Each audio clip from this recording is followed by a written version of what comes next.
Hello, what I have today is the OG107 cotton overcoat. So when it comes to information regarding these, there's not a whole lot. I was able to find two manuals that make a mention of an overcoat in general. One of them is from the 40s, I think 1943 specifically. Don't quote me on that. It mentions how to pack your overcoat onto your haversack. Another one was a manual from the 60s that mentioned the OG107 cotton overcoat that was authorized for use with the Army's green uniform, which was the service uniform from the 50s to the 2000s. But what I do know is that these replaced the cotton overcoat OD7, which you probably know of, which if you do into Korean War stuff, is the overcoat that's mainly seen, I think, because I think by the time this coat was coming out, this coat came out in 1950. That was the earliest pattern Dave was able to find for it. And you can see the difference between the colorations between OD7 and OG107 is right here. You see that I have a spare liner that came with my coat. And you can see the difference in coloration. It's a bit more brown. And I'm pretty sure this is from an OG7 coat because I've seen some of them with this color of a liner compared to the much more green tone of it. That side. So, and in this coat came in four major patterns. No, that's probably three major patterns: 1950, 1953, and 1954. This one's a 1954 pattern. There's also various smell specifications, I think, given the fact that the name changes and material changes.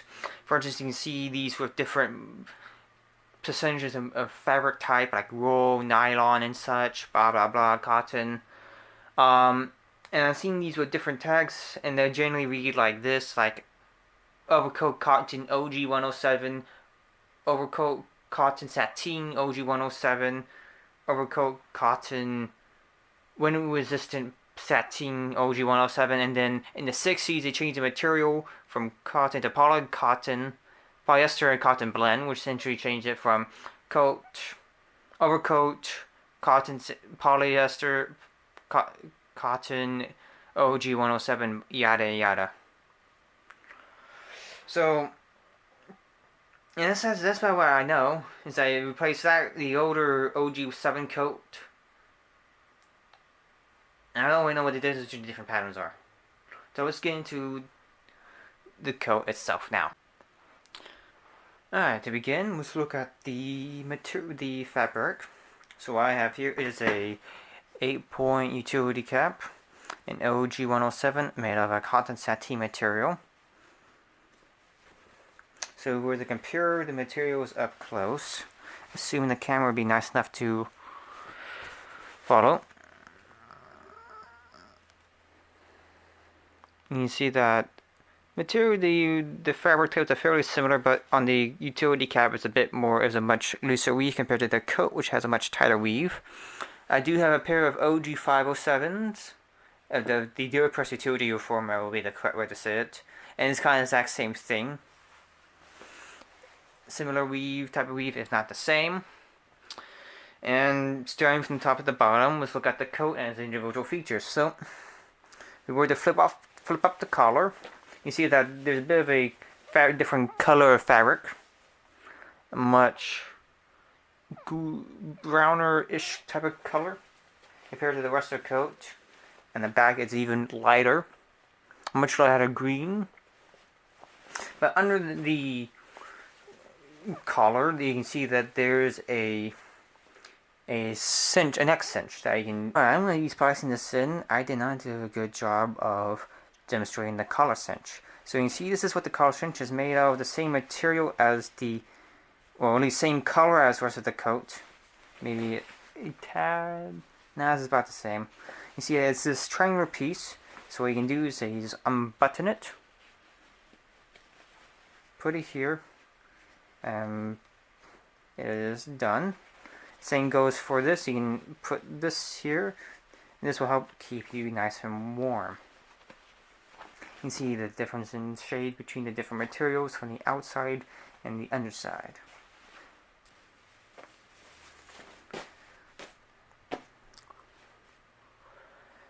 Alright, let's unbutton that. You can see that there's a bit of, you can see the stitch weave in here. You see that there's a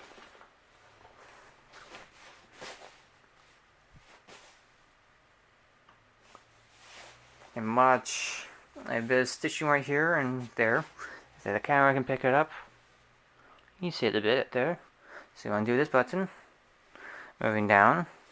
You can see that the coat is double-breasted, which means that it has 2 layers of fabric on the front with 2 sets of buttons. One of them, of course, is fake wool. It has this dummy hole right here that doesn't really serve any purpose.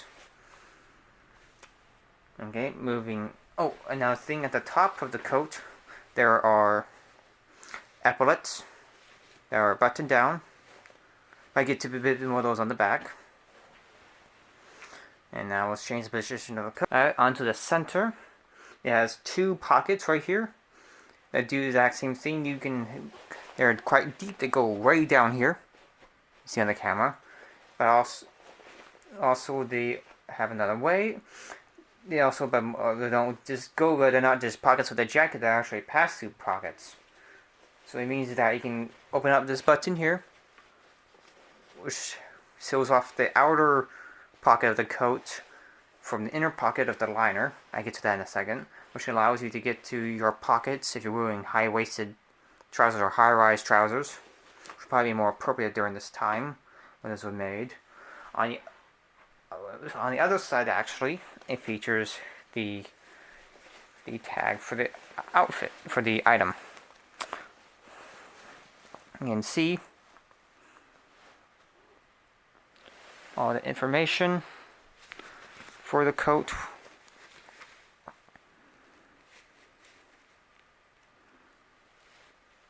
Because the tag on the liner is actually cut off. And also this tag is actually not correct. It's actually a medium regular coat, not a medium short. Because both the liner and the tag inside the coat say medium regular. And that other one is a large regular, and also the buttons line up on that. So you can see what it says. Local cotton OG107, removable liner, the stock number, the federal stock number. Pattern date October 5th, 1954.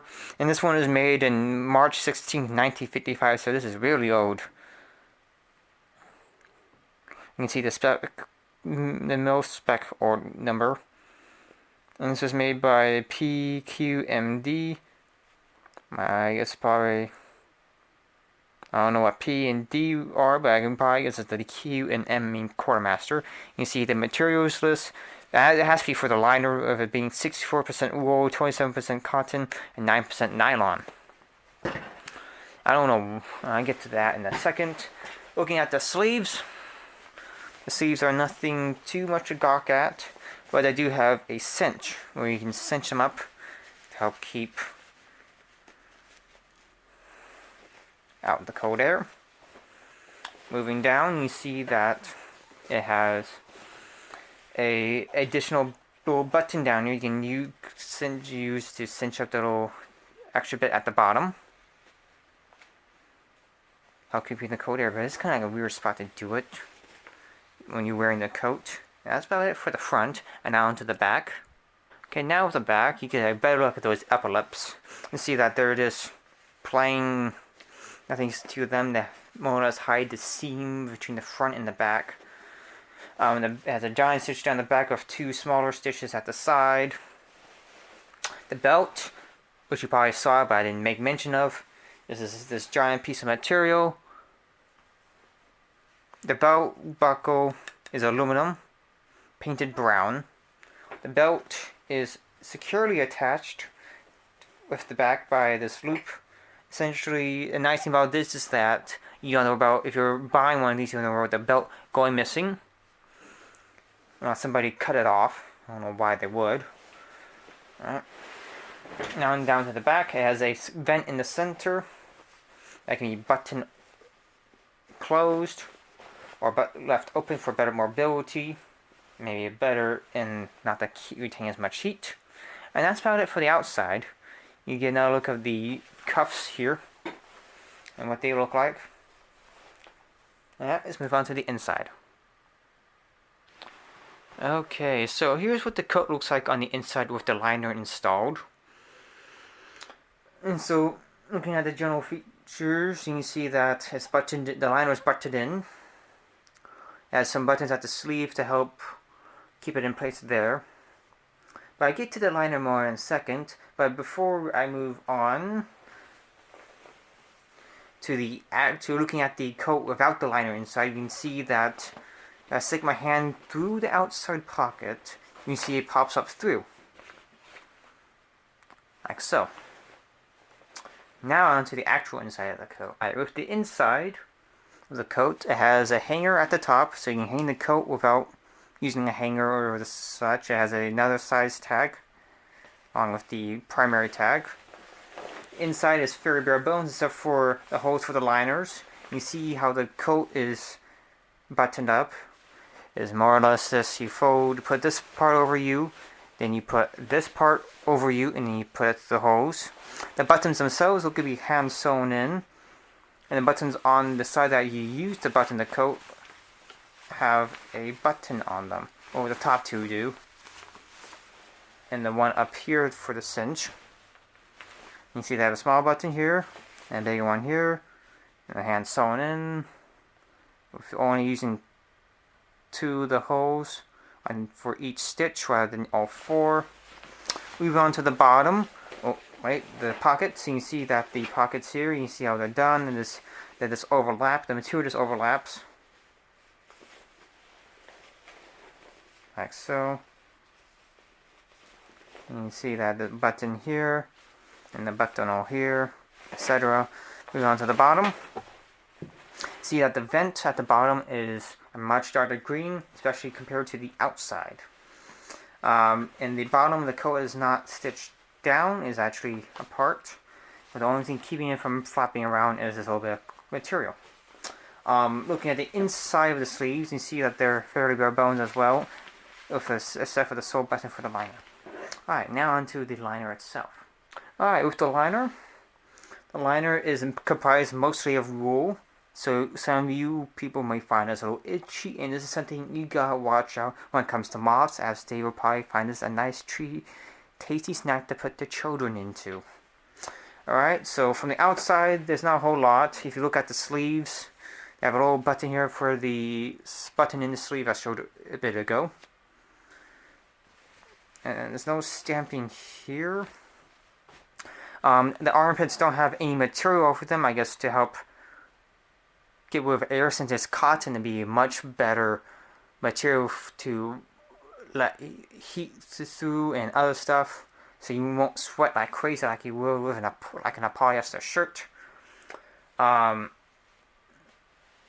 Moving down, if you're wearing the thing, you probably can have the front of the liner not buttoned in, as it features 3 buttons at the front to button the liner itself, like so. And just put this through and yada. So my guess is that since the liner contains these 2 patch pockets, you can open up the coat and not have the front button in, so you can access these pockets.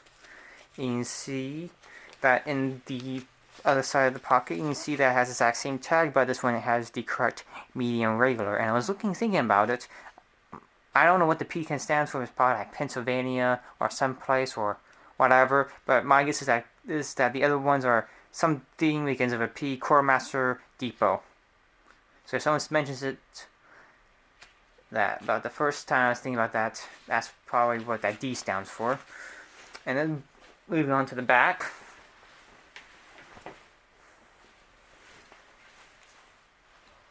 The top of it is fairly bland, except for the stitching, but it does have a little cinch, a tie down for the vent, which the Overcoat OD7 liner, I believe this is what this is, does not. And that's fairly bare bones. It has this little bit of cotton here just to do that. So my guess is probably where the nylon is located on this, maybe outside the coat. Because my guess is probably like nylon stitching, because the rest. Because I'm not sure, because the liner, because the inside is actually lined. So the liner has a liner. And you see that it has this nice, lovely green material with a nice shiny finish on it. This is probably where the nylon is located, as the feel is completely different compared to anything else on the coat. It has really a nice soft material. This runs from basically your upper torso all the way down the sleeves. The inside of it has a medium regular tag for the size, I guess probably a stock number, or, well, not a stock number, a serial number or something, or product lock code, and this tag that says manufacturer governmental use only under patent number blah blah blah and blah blah blah. Nothing much on the bottom, so you see more of those slits so you can access your trouser pants. Well, that's a bit of a whatever. And you see that I have the button. The inside portion of this has all this. This is you see the buttons for the buttons on the outside. This one actually isn't even cut open. But I'm not going to do that because I want to keep it as is. Buttons for buttoning inside the liner, and that's about it. Alright, now I'm going to talk about what I think about the coat and other things about it. Alright, so I think this is a fairly nice coat. Yeah, in fact, it's a vintage made item that I think is fairly nice. It probably wasn't the highest quality when it was made, but it was definitely a nice quality item, especially compared to today. With something being made out of purely natural fiber stuff with that little bit of nylon, that's probably with the liner. It's a very nice coat that you probably won't cook to death in, unlike many modern today things. Personally, if you're like a bit more into the type of things where wear nice shoes with polish on them, suits constantly, because this thing is huge. I'm like on the line between small and a medium, so I usually go for a medium, and this thing is ginormous, I tell you. So when it comes to the sizing, I would say you really need to get your size in this coat. I'm 5'9", and this coat is a medium regular, and this thing goes down below my knees. So if you're like someone that goes for a short or a size whatever, like I don't know, like a medium short, you definitely do not want to get a medium regular or a medium long. You definitely want to get a medium short so you can actually walk with this thing. I'm just trying to remember everything I was thinking about what to say in this part. So if everything comes off like randomly, this thing is definitely a nice thing to wear. It's warm, and also given the. But I think the only real drawback of only one of these is that you gotta worry about mothing, as they probably eat the liner. Because I was looking at the liner a bit before I started filming, and there was a few holes in it, but those holes happened to be right near the pockets on the liner, so I assume those are probably from manufacturing. But I hope they're not moth holes, because that'd be kind of a little irritating. That something. And this is. So is it worth owning one? Yes, if you can find it at a decent price. You usually find these for like the maybe $50 to $75 range. I found mine at a big name charity shop. I got it for $25 with shipping, because I bought this off the internet. And that was I say a steal, because given the fact it came with 2 liners, I expected it to come with the one. Because when I saw that other liner I have, I was a little bit disappointed, but I think it has this one, and with it matching with a matching liner, it's sexy, I say. But another thing is that do not expect this to be something that you go on and wear over other things without much issue, because this thing, as the name implies, an overcoat is quite heavy. The box that this came in with these 2 things was 10 pounds. So you have anything you'd like to add to the discussion, better details than I can provide. So there's bound to be someone who knows stuff about Korean War era items. They can probably say things and give better clarification than I can. Be sure to put in the comments below, and goodbye.